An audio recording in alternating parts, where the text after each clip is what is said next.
My name's Martin Close, so welcome to my first live stream, and we'll get started. So, filling in on what we'll be doing here, this is going to be a how to paint a sky, a dome of a sky. Now, if you think of yourself as standing inside a marble, a glass marble, you'll see the dome of the sky coming across. Right at the top of the dome is the deepest blue. As you go down, it becomes lighter. There's a slight shift of hue, and generally speaking, a lot of mist and atmospheric stuff gets in the way. So here, this is an example of a blue sky, and this is what I always see. This is what my students tend to always do. They have three different colors.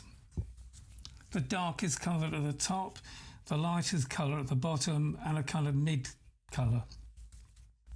And they then try to create a variegated wash over the canvas to give the painting some depth. Let's try that out to see if it works, because it is actually the wrong way to do something. You should never do it this way. It's hard. You could spend a lot of time doing this, and there's a much, much easier way of doing it, which is this one over here. Let's come to both. Let's come to this first. So what I'm going to do now, you can see these edges where I haven't blended. The paint is wet, and I'm just going to initially just diffuse the edge. And I'm going to be doing this with little controlled kisses. The sort of thing you get on the Christmas card, where you X's, in other words, and we just want to diffuse the line. Let's get a bit of tissue, and let's do the same thing on the darker side, on the darker edge. And you can see it's reasonably effective. You could say, well, it kind of gives you a softened blend, but you can see these blocks of colour, and which means that you now really need to work at it and spend a lot of time trying to diffuse it in a controlled state. And trust me, that's not easy. And there's a much, much easier way of doing something. And this is all technique. This is the technique of how to paint a sky. So let's switch to a different brush, and let's try our hand at this one. And you'll see instantly this is an awful lot easier to do. Here we go. I'm going to go from the bottom up. A lot of people will go from the top down, but this is a stronger colour. Now, I'm not saying don't do this. I'm saying you might want to do it. It depends on how you feel about your painting.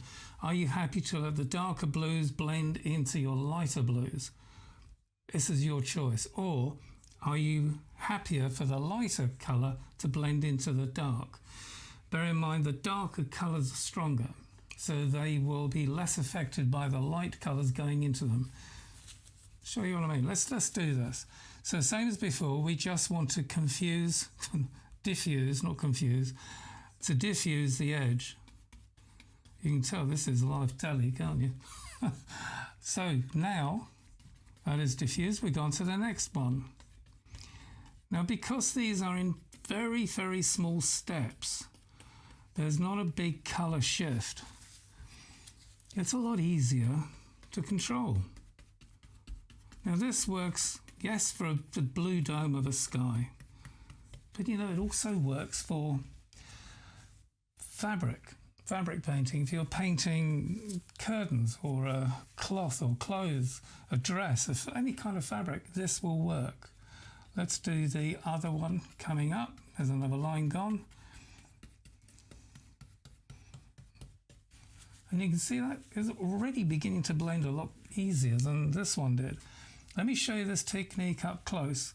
We literally turn the brush like this. So my hand is doing this. And the brush tip, can you see that is moving? So I'm literally tiny, tiny movements. I'm not doing big movements like this. Very small, considered steps. I'm going to wipe the brush. I've got a lot of paint on here now. Here's where I'm going to kind of be cautious of my words. Many occasions through the decades of teaching that I've done, I've said to students, put more paint on. And then I've gone, maybe it shouldn't run down the canvas. And then, you're left with the question, well, how much paint do you have to put onto a canvas? It's a bit like we talk in the class of Goldilocks, the three bears. Oh, too much paint, too little paint. Just the right amount of paint. Now, you're only going to know what the right amount of paint is by doing it wrong. It's really important that when you learn to paint, you get things wrong. Don't worry about making mistakes. The more mistakes you make, the more you learn. Give yourself some time. It's like if you're learning a craft, well, give yourself 6 months or a year or 2 years, depending on it's entirely up to you. There's no race, but relax. Don't get angry. Don't paint angry. No one's expecting you to get it right, least of all me, and that's why I'm doing these recordings, so you can watch them over and over again until you do get it right. Let's come back into the next line. I think it's really important that I kind of label that, because one of the biggest things I see is fear. Fear of getting it wrong. Well, I'm really happy when you get it wrong. If I'm an art tutor, it makes me feel I've got kind of a secure job. So don't worry about how I feel. And just accept the fact that you're not going to get it right first time. Take yourself back to when you were learning how to drive a car. Did that come easy? Oh, for some it does, but for others, it doesn't. It takes practice. I think another analogy of this is, let's just imagine for a minute that you're going to be a pilot of a DC-10 or a commercial airliner. How reassuring will it be for your passengers to think, oh, this is your first go in the cockpit? No. So give yourself a bit of time and practice these techniques. Oh, get my face out of the way. Now you can see instantly it's taking a little bit longer to do, but look at the result. It's already much better, and we've not even finished the blending process. Now, for a lot of you who want a more painterly effect, this is probably going to be nearly done. But for those of you who want a more of a refined painting, is that really the right terminology? I don't think it is. Smoother. If you want a smoother transition, then there's a few other brushes which will really help. This is one. It's a Rosemary & Co., as indeed all of my brushes are.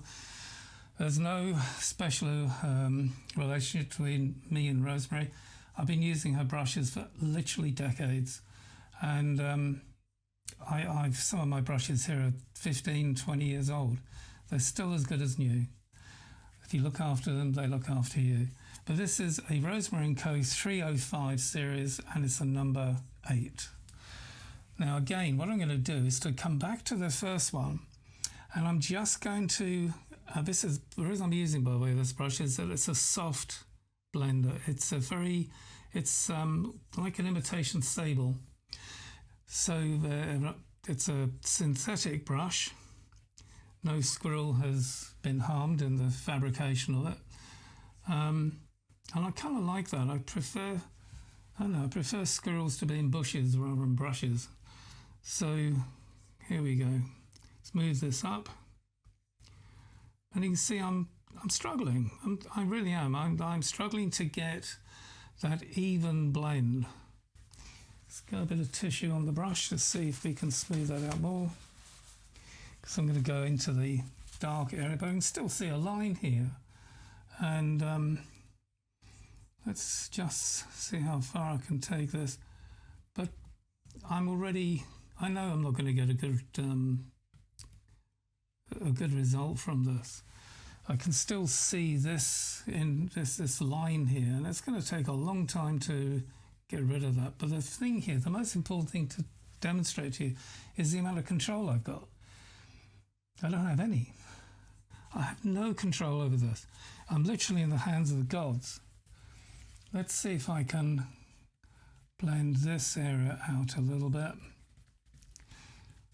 Now, I painted these just before coming on air. I didn't want to, I don't know, sort of bore you to tears and just painting a couple of stripes. Because the main lesson here is, or the theme is really how to create a sky, how to blend it.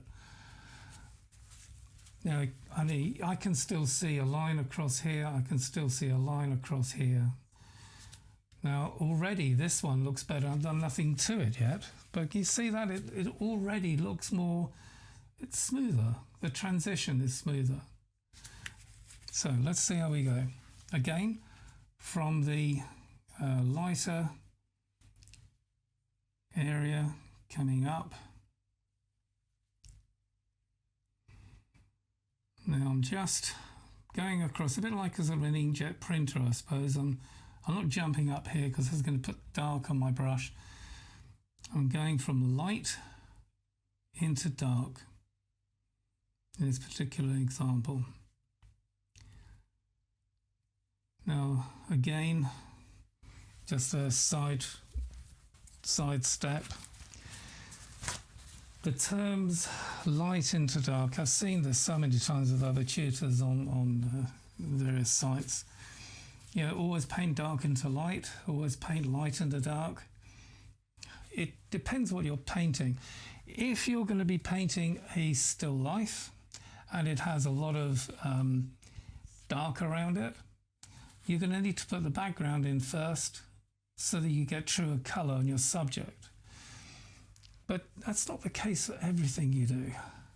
There are cases where you want to put the lighter areas in first and then move into your darks, or at least establish a dark patch and a light patch and then work your way towards each other. So it's not written in stone. If you've ever heard these things, like you should always go from dark into light. Well, it depends on what you're painting, the subject, where you are. Are you outside or are you inside? Whereabouts are you in the world? Are you in the studio where it's more controlled? Anyway, coming back. Can you see now how this is really beginning to look like a smooth transition between the two colours? There's no stress involved here, whereas here I could still see this line, and this line, I'm going to be there, probably a month of Sundays trying to rectify that. It's the difference between having something easy or making it hard for yourself. Just that. This makes it really easy. This is really hard.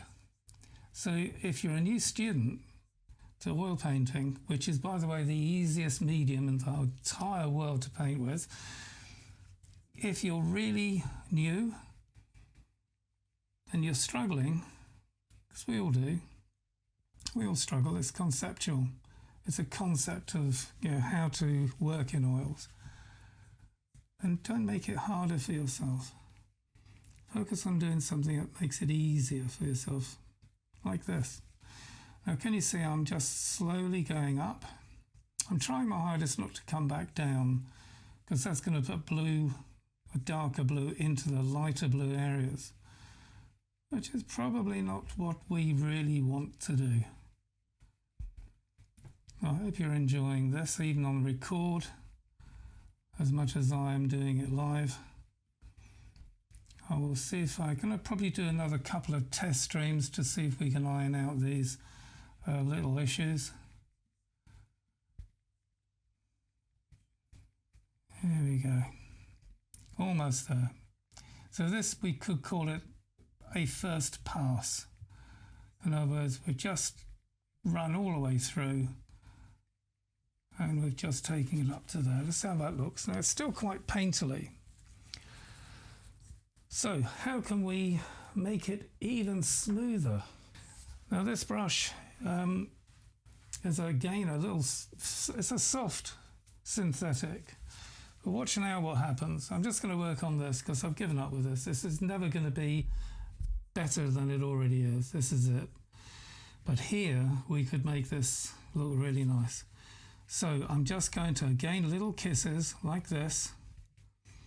But it's a very, I'm just using the tips. Can you see that? I'm just using the tips of the brush, nothing more. Very light. Again, little kisses, slightly at an angle this way, and then reversing the angle going the other way. Coming up again, look at that. Look at the transition, that's now beginning you. It's as if there's no lines there. So I'm really pleased the way this is coming. And again, this we could call this second pass. We could even do a third. But again, this is so much easier to do than the one on the left. Here we go. All the way up to the top.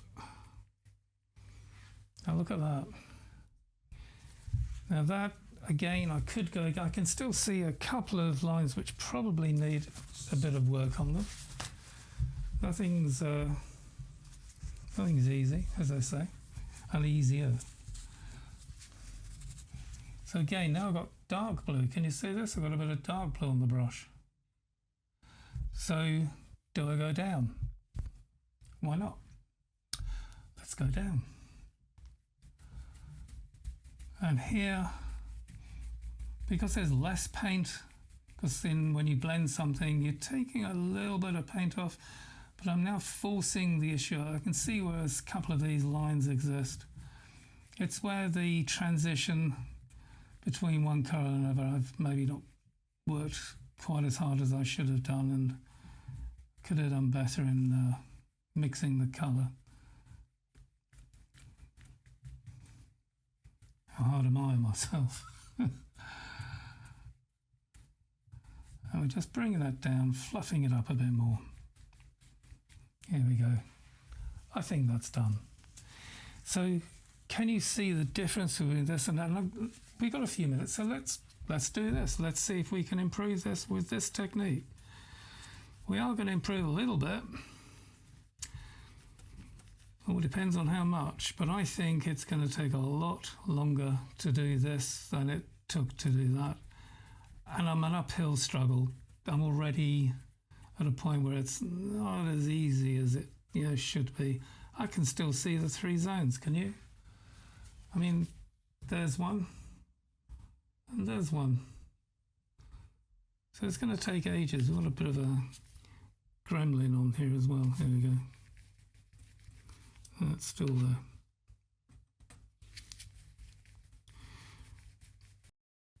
Okay.